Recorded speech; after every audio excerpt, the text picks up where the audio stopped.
আজকে সকালেও একজন ফোন দিছে, ফোন দিয়ে বলতেছে ভাই দোতলা বাড়ি করব, কলামে কয়টা রড দিব। এখন এইটা তো এইভাবে বলা যায় না ভাই। ধরেন আপনার একটা বাড়ি করতে প্রত্যেকটা কলামে কী পরিমাণে লোড আসতেছে সেইটা অ্যানালাইসিস করার পরে আসলে আপনাকে ডিজাইনটা দিতে হয়। এখন যদি আমি আপনাকে মুখস্থই বলে দিই যে ভাই 4টা রড দেন, এটা তো ডিজাইন হলো না, এটা হচ্ছে মুখস্থ একটা বাণী হয়ে গেল। তো আপনি ধরে নিব যে স্ট্যান্ডার্ড আমি 4টা রড দিলে বিল্ডিং ওকে, কিন্তু বিষয়টা এইটা না। বিষয়টা হচ্ছে প্রত্যেকটা পার স্কোয়ার ফিটে আপনার বিল্ডিংয়ে কতটুকু লোড আসতেছে সেটা আপনাকে মেজারমেন্ট করতে হবে।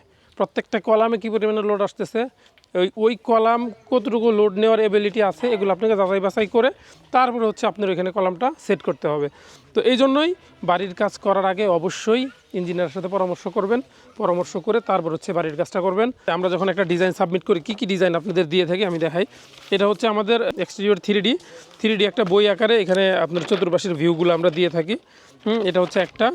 আর দেন হচ্ছে এক্সটেরিয়র 3D দেওয়ার পরে আমরা এখানে আপনাকে দিব হচ্ছে, দেখেন আপনার যে বাড়ি করবেন, বাড়ির যেই স্যানিটারির যেই পাইপগুলো আছে, পানির লাইনগুলো আছে, সবগুলি ডিজাইন এখানে দেওয়া আছে। কীভাবে লাইনগুলো করবেন, কোথায় কোনটা সেট আপ হবে, কোনটার হাইট কতটুকু হবে, সব এখানে দেওয়া থাকে। এটা হচ্ছে প্লাম্বিং। দেন যদি আমি আরেকটা দেখাই, এটা হচ্ছে ইলেকট্রিক যেই ড্রয়িং আছে, ইলেকট্রিক্যাল আপনার বাড়ির যেই কারেন্টের কাজগুলো হবে, কোথায় লাইট, কোথায় ফ্যান, কোথায় কত অ্যাম্পিয়ারের তার টানবেন, সব এখানে দেওয়া আছে।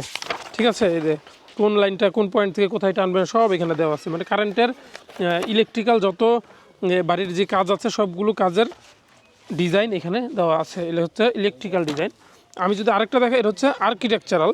আপনি যে বাড়িটা করবেন, রুমের সাইজ কত, তারপরে হচ্ছে কোথায় কি করবেন, কত কত স্কোয়ার ফিট বিল্ডিংটা, তারপরে হচ্ছে আপনার কিচেনের সাইজ কত, মানে এইখানে ওভারঅল আপনার বিল্ডিংয়ের প্রত্যেকটা জিনিসের সাইজ দেওয়া আছে।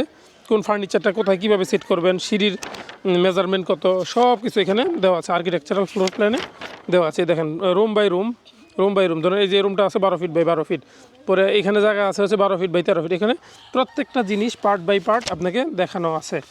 দেন হচ্ছে আমি যদি আরেকটা দেখাই, এটার আরেকটা ডিজাইন, এটা হচ্ছে স্ট্রাকচারাল ডিজাইন। ফাইনাল যেই ডিজাইনটা হয় নর্মালি স্ট্রাকচারাল ডিজাইনের মাধ্যমেই আপনার যে বিল্ডিংয়ের বেজের সাইজ কত হবে, বেজের থিকনেস কত হবে, কলামে কয়টা রড দিবেন, কলামের সাইজ কত হবে, কোথায় কতটুকু ঢালাই হবে, কত ইঞ্চি ঢালাই হবে, কি রেশিওতে ঢালাই হবে, সব এখানে দেওয়া আছে।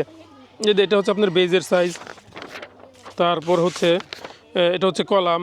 তো এরকমভাবে বিল্ডিংয়ের প্রত্যেকটা কম্পোনেন্ট আলাদা আলাদাভাবে ডিজাইন করা আছে এখানে ডিজাইন।